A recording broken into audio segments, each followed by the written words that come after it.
শুনুন শুনুন শুনুন, একটা জরুরি ঘোষণা। এই মোবাইলের মালিক হয়েছে পোচা দত্ত। না, ভালো না, খারাপ নাম পোচা দত্ত, কিন্তু খারাপ ভালো নাম হয়েছে সুনীল দত্ত। তো সুনীল দত্তই বলি। শুনুন শুনুন ম্যাডাম, শুনুন ম্যাডাম, শুনুন, একটা জরুরি ঘোষণা।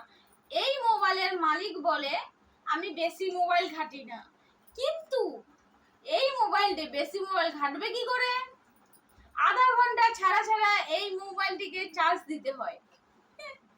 এই মোবাইলের মালিক বলে আমার নেট খরচা হয় না, কিন্তু নেট খরচা হবে কি করে? আধা ঘন্টা ছাড়া ছাড়া চার্জ দিতে হবে।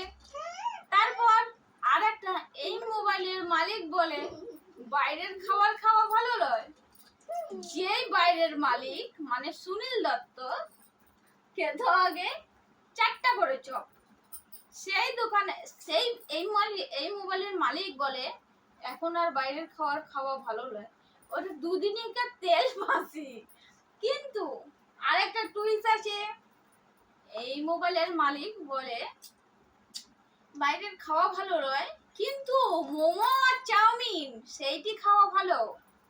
আচ্ছা, ওর বন্ধুর সাথে ঘুরতে যায় কিন্তু বাইরের খাবার খায় না, তাহলে কি খায়? কি খায় বলুন ম্যাডাম?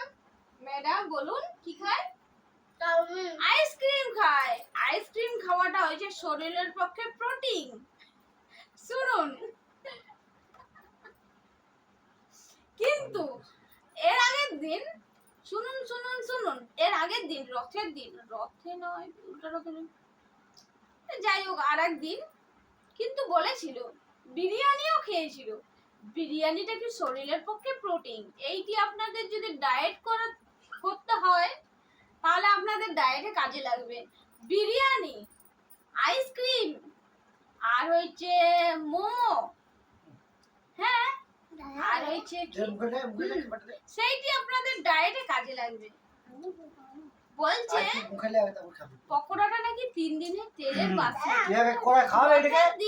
রথের দিন বলল যে এইটি সব খেলো, মোমো খেলো, চাউমিন খেলো, পকোড়া খেলো, হ্যাঁ আমি খাবার নামে চলে আসছি।